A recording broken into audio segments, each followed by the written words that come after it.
Hello there, it is a Tuesday, which means it's time for another in real life video. And this week we are taking we're sort of taking another general viewer submitted question.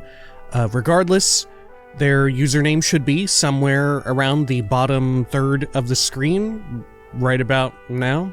It's always difficult with the camera, it's like, it's a mirror. Anyway, they ask, rather simply, to hear out some of my Nintendo/Sega memories, which I'm assuming means, particularly, like, either childhood ones or ones with, like, early versions of that hardware, right? Like, so, like, well, for Sega, I guess, by now, a lot of it's pretty dated, but probably less so Nintendo Switch, more so stuff that I would have played around with in my childhood, which we can definitely do. And granted, this isn't going to be necessarily... It's not going to be necessarily something that's like super retro or classic or vintage or whichever. This will be more so something from kind of, I guess, starting in my middle school years and then early high school, right? But this is less so going to be a happy memory and more so one that was somewhat traumatizing, honestly. Yeah, something kind of traumatizing and ultimately kind of taught me a bit of a lesson, right? That I like to think I still kind of go forward with it. I don't know if I would say that this exact instance taught me a lesson, but more so it was a lesson that you keep learning until it kind of gets drilled into you, right? And then you kind of, you come to retain it and sort of comprehend it better and more so the more you sort of reflect on it, right? If that hopefully makes any sense. Anyway, this goes back to, I think this was middle school for me. This would have been on a mobile platform, on a handheld, right? Which I guess they don't really exist in this form anymore these days, but this would have been on the Game Boy Advance. And, of course, when we consider those games, at the sort of pinnacle of popularity on those handheld devices were the Pokemon games, right? And although today I'm not really into Pokemon at all, unless it's some sort of weird spin-off, which, man, I would, just as an aside, man, I would love it if there were sort of a, like, cozy game, like a life sim sort of game that focused on Pokemon rather than, like, the usual sort of gameplay loop where you go out and catch them and then you'd, like, battle them and trade them and stuff.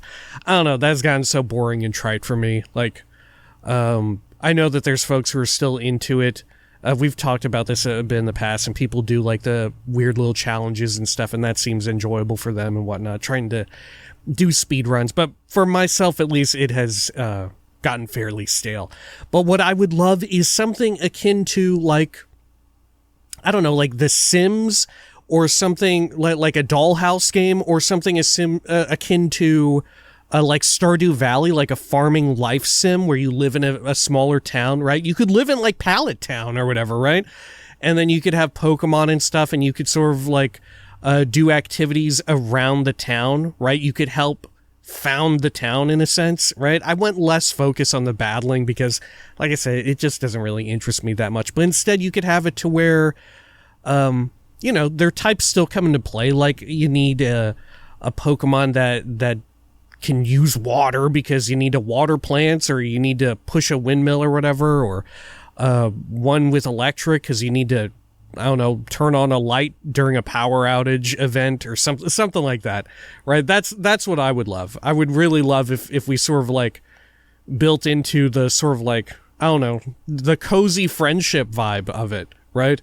I remember really thinking about this when that Pokemon Concierge TV anime or whatever was first showing its first trailer, I was like, man, I really wish there was a game that had the same vibe as this show purportedly has. But regardless, that's neither here nor there. That's sort of my dream, my wish for the Pokemon franchise as a whole. Let's talk about what screwed me up and traumatized me as a kid. All right. So, middle school, I don't know exactly when, playing on my Game Boy Advance, Pokemon Sapphire, which, for folks of my generation, if you ask a lot of folks, they will say that their favorite Pokemon game of all time is typically Gold and or Silver, right? Or some folks, they prefer the classic red, blue, and yellow spin-off, and I think eventually they came out with a green, right? But for me, it was, and still is to this day, I think, Pokemon Sapphire and Ruby, and then eventually Emerald, that were my favorites. And a lot of that is due to the post-game stuff in there, because there was so much fun extra junk you could do, which granted, Gold and Silver certainly got into that eventually with sort of the big reveal of like, oh my gosh, you can go back to the stuff from the first game. It's all here. But for me, a lot of it was the weird, cool, like, I don't know, cryptic stuff wherein you had to like go and figure out puzzles involving Braille.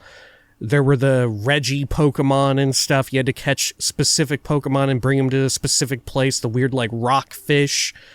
There was the flying one that was really difficult to find and catch. The Lavia, whatever it was called. I don't even remember. But all of that was incredibly intriguing and interesting to me, at least. And that's kind of, I think the first time it really hit off, right? I'm pretty sure... Like I said, I'm unfamiliar with the newer games, but I'm pretty sure they have more of that these days. That they have a decent amount of that. I think I don't know. Don't quote me on it, actually.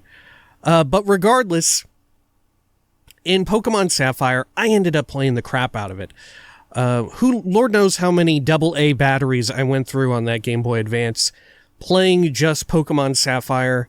I remember sort of like, after school, sitting, like, on the sidewalk with friends and enemies alike, sort of talking about Pokemon, showing off the collection, doing some trading, because, of course, you did need, I think you still needed the cable at that point, right? It wasn't until, like, the DS, or maybe even later, that we wouldn't need the trading cable to actually connect the devices and whatnot. But, yeah, had so many great memories sort of solving all that. And I ended up playing it so much that eventually,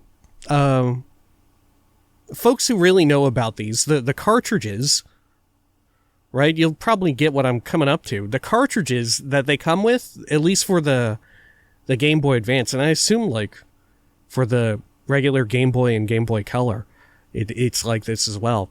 But at least for the Game Boy Advance ones, there is a little battery in there, right? And eventually that battery will run dry. And you can still play the game, right? You can still play it as long as you pop it into the device and there's a battery in there. However, certain features will no longer work, right? Because Pokemon Sapphire and Ruby had this sort of more, I don't know, I guess you would call it, more complex sort of day-night cycle that I think mirrored real life, right? Which was sort of brought into the forefront of things with Gold and Silver. But it had that, where time would progress and whatnot. The little battery inside would be keeping track of a timer, and time would progress inside of the game as well, sort of alongside real life. Eventually, years from then, that battery would run out. Thankfully, I'd already gotten all the cool stuff. I'd gone and fished up the weird coral Pokemon. I'd done everything that was possible within that version of the game, right? I got all the Reggies. I got, what's the green serpentine dragon? Rayquaza. I caught that thing. I actually ended up, I think to catch that thing, I ended up restarting my save file because I had used my Master Ball on Kyogre, or whatever it was, which was like the poster child for that version of the game. Little did I know that Rayquaza would be such a pain in the butt, so I just restarted the whole thing, I think, and got it by way of doing that, which was a little buck wild, but man, I went and did it. Back then, we were still fairly broke, still fairly poor, so, one game kind of has to last you for a while, right? But regardless, kind of did all that I had wanted to, and would occasionally just boot it up to sort of remember, like, oh, here's my little secret base, I think they were called in that, and sort of mess around there, look at all the little Pokemon contests, which, man, I really enjoyed the little Pokemon contests where you feed them a little block and it changes, like, oh, now suddenly Pikachu is really cool. Oh, this Pikachu's really cute. And then they sort of compete in the little contest. I don't know, I enjoyed that. But like I said, eventually that battery ran dry, so time sort of got a little weird inside of my version of Pokemon Sapphire, which I think I still have somewhere, right? I think I've still got it potentially plugged into my DS, right? And of course, eventually, like I said, I would have my Nintendo DS, which I got. Thank you, Great Aunt Marilyn, because otherwise we wouldn't be able to have gotten that. But thankfully, they had the little extra section at the bottom of the DS, I think it was, and you could pop it in there and you could play Game Boy Advance games in addition to the DS cartridges at the top. And I would do that. I would do a mix of them. And I think you could also transfer stuff more easily, right? You could use sort of the wireless link if you had wanted to. And I think it was a newer version of the game. It was like Pokemon Pearl or something came out, and I played that. And I think that was the last one that I really ever seriously sort of got into and dedicated real time to. And I think there was this sort of transfer, I don't know, method in which you could, maybe even from the same device, I can't remember, don't quote me on this, but maybe you could transfer, like if you had both plugged into your same handheld, right? You had the Game Boy Advance one in the bottom and the DS one in the top, the two cartridges. You could actually link them up together and transfer Pokemon between generations in that way, right? Lord knows nowadays, people have got all mapped out, ways in which you can do that, and they've tried to make, I don't know, more streamlined versions of it, which sometimes you hear about problems about, but I don't know. Like I said, I don't pay too much attention to the scene these days. But regardless, I think it was Pokemon Pearl and the promise of like, oh, well, all your friends from this generation, all the Pokemon you traveled around with, all the memories you had with them and whatnot, capturing them and trying to solve weird puzzles in sort of a period of time where you didn't quite have amazing internet or even the wherewithal to utilize the internet to solve these problems, to solve these puzzles. You managed to figure it out. You got the weird Pokemon that are kind of like cryptic to find. And I was like, man, maybe I'll do that. And I never really got around to it, right? I plugged it into the bomb. Maybe I couldn't figure it out. Maybe I couldn't figure it out at the time. Maybe that's it. But I never really fully got around to it. But eventually, I always had, all right, let me go back a bit. I always had that Pokemon Sapphire plugged into the bottom of my DS. And eventually, I think it was the like son of my mom's boyfriend at the time, who I was like talking with, and he was like, oh, can I play on your, and you know where I'm going with this, probably as soon as I mention this. He said, oh, can I play on your DS or whatever? Because I had like Mario Kart or something in there. And I was like, yeah, sure, why not? I don't mind. I don't usually, I don't know. I don't feel like playing on it right now for whatever reason. I was like, yeah, I don't mind. Go for it. just be careful. If you play my Pokemon game, don't start a new game because you can only have one, right? Something along those lines I told him. And of course, this guy starts a new game. A nightmare. A fresh hell. Suddenly, and mind you, I hadn't experienced this yet. I'm an only child. I never had like a sibling who would deliberately go and not deliberately, but either cognizantly or incognizantly, right? Go and delete my save file, right? My singular save file and start a new game over what I had done. I never had that happen. I never thought like this was a possibility that this happened to people, right? Obviously, if you have a sibling, this is a lesson that you learn very early on, I would assume. And you would think, oh gosh, I have to be very careful and defensive of this. Otherwise, something may happen, right? Perhaps I shouldn't be so trusting. Well, what a fool I was. I went to go and check. I don't even remember why I checked. But lo and behold, all of my friends, I think it was 200 or 300 hours that I had on that Pokemon Sapphire. And of course, it stopped logging time when the internal battery or whatever got banged up. I believe you can like replace those nowadays. Like people with the wherewithal, they can do that. But completely gone.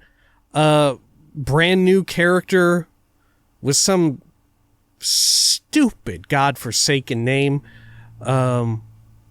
Not, like I said, not done maliciously, just done out of pure idiocy. So I couldn't really be mad at this guy, right? And true enough, I got along with him. All right. But man, it really like hurt my soul because it was ultimately, like I said, it was my favorite Pokemon game, and to this day still is. And all of that time spent, and all of those adventures, and all of the memories I had made, sort of collecting these Pokemon, figuring out the weird Braille puzzle, going out and trying to track down the weird flying one, Latias or whatever, the ones that were really hard to capture. Yeah, that's what the Master Ball I needed for, because it was such a pain to get. And like I said, going through the effort of restarting the entire save file and everything just to do it. All of that down the metaphorical drain. All of it completely gone and wiped away. Sort of a few years later. Did it all in middle school, and then, lo and behold, come high school, all gone. But as horrifying and sort of traumatizing as this was, and like I said, probably people who have gone through something like this before, chances are you've had probably done this by way of like siblings in some way. You have probably learned this lesson. You know where this is going. What I ended up although it still stings and I still think about it, what it taught me was like this, I don't know, this integral lesson in like eternal ephemeralness, right? In everything being kind of ephemeral and impermanent. Because at the end of the day, and I'm not even sure, right? It sent me down like a rabbit hole of thought that I don't know if being a like freshman or whatever in high school, if I should have been down that hole of thought, but I don't know. I guess that's kind of what happens around that age, right? You kind of end up down holes of thoughts down rabbit holes you probably shouldn't be looking into.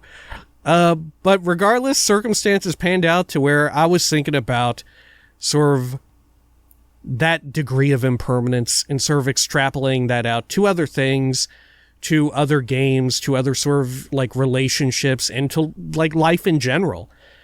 And ultimately, I guess the way in which I guess you could say the way in which I like coped with that loss, was sort of thinking and like applying it to sort of thinking about oh, it's not unlike, it's like a lesser version of losing a loved one, right? That degree of like impermanence or whatever, right?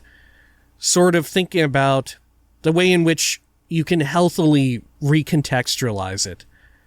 And like I said, you kind of end up applying this to, like I said, relationships that you've had with loved ones who you have lost, friends or family, people close to you that have like passed away or died or whatever jargon you prefer. Sort of the way in which I sort of coped with it and thought about it and recontextualized it was to think like, this can apply to all sorts of things, right? Ultimately, now when I think back to it, yeah, it does suck ass that if I wanted to show someone else that save file where I had done all that, I can't. There's no proof that I was ever there and did any of that. You just have to take my word for it, right? But what was important, what did matter, were all those memories, right?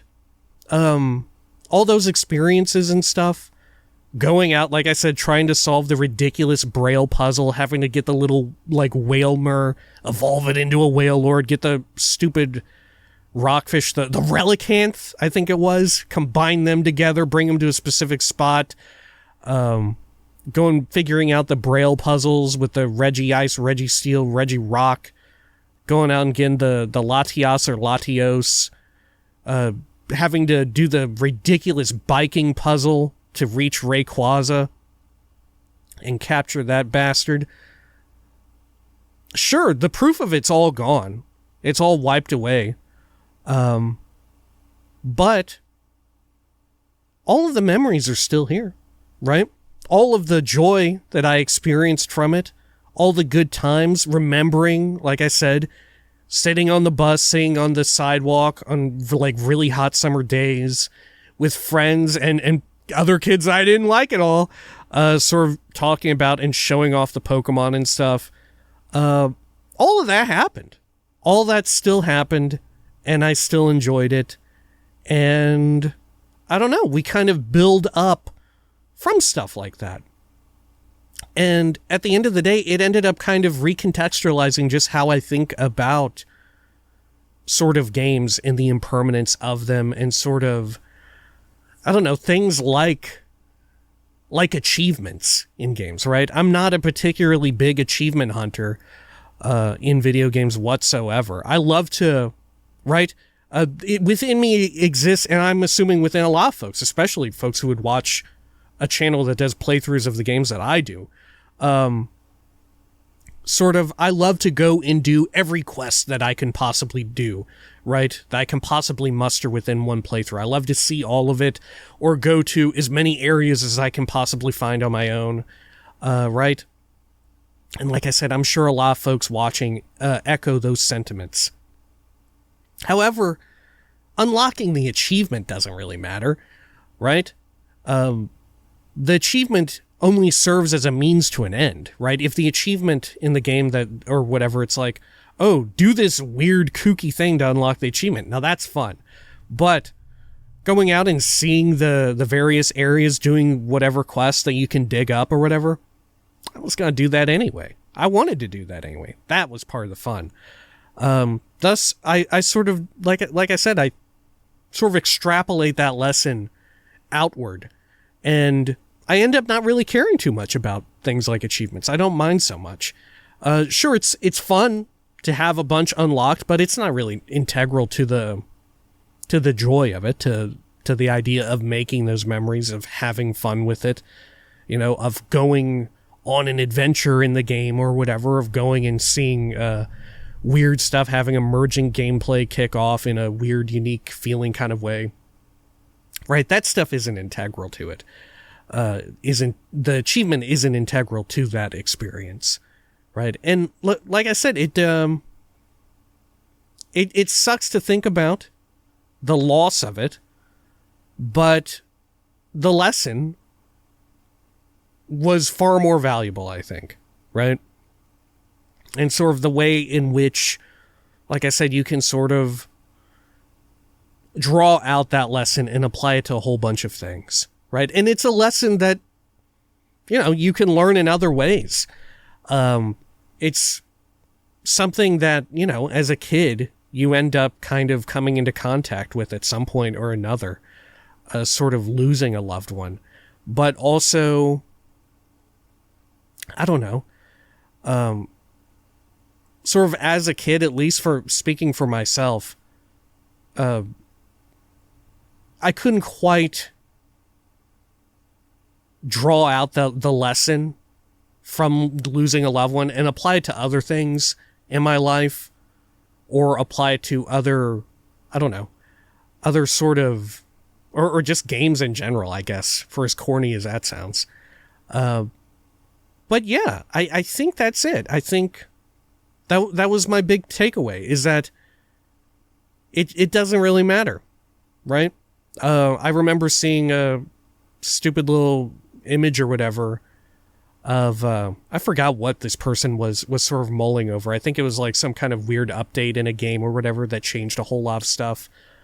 Where, it's the people on the bus, what I'm talking about, one person looking out the bus at the cliffside, and they're really sad about it, and they're like, it says, it doesn't really matter. But then there's another person looking out of the same bus on the other side, and they see a gorgeous, vista off the cliffside, rather than looking straight into a whole bunch of rocks. And it's the same thing. It doesn't really matter, right? Because what really mattered was the experience, right? Was getting there, right? Which, it sounds so trite and so obvious in saying it at the, right now, saying oh, what really mattered was the journey, right? But I don't know. I guess we sort of take it in and sort of acknowledge it in different ways multiple times, right? To different degrees, right? I had always heard it's not the destination that matters, it's the journey, right? It's how many times have you heard that? And I think oftentimes whenever I would hear it, I would sort of pull it out and think of it as applying to these bigger moments in life, right? Like I said, like the loss of a loved one. But so too does it apply to smaller things that we do, right? Anytime we have to start over something, anytime we lose a lot of anything, right? Whether that be you lose your stupid Pokemon save or whatever, right? Or some sort of natural disaster happens and you have to rebuild something in some degree or whatever, right? Anything like that, right? From something so small and insignificant, or something larger and more significant, more meaningful. It sort of applies there in all senses, in all ways. But I don't know. I guess that's my big Nintendo memory, right? This sort of vaguely traumatic originally, but sort of, like I said, I sort of took a lesson away from it, right? I think that ought to do it for this week. I don't know what else I could say about it. Yeah, I think that's it. Sorry, Sega. I don't really have too many Sega ones that are quite as poignant or interesting, right? I don't know. I guess I could get into one later down the road or something like that. I don't know. But that ought to do it. As always, if you too have a question you would like to submit for me to potentially address, feel free to do so in the comments. Really helps if you put a question mark in there, because I do a Control F and search for question marks when I add it to my ever-growing list. And of course, some weeks we don't even do viewer submit questions, right? Do something that I had in mind. Anyway, hopefully you enjoyed this fun little story. I guess that ought to be it, right? Yeah. Until next time, please take care of each other.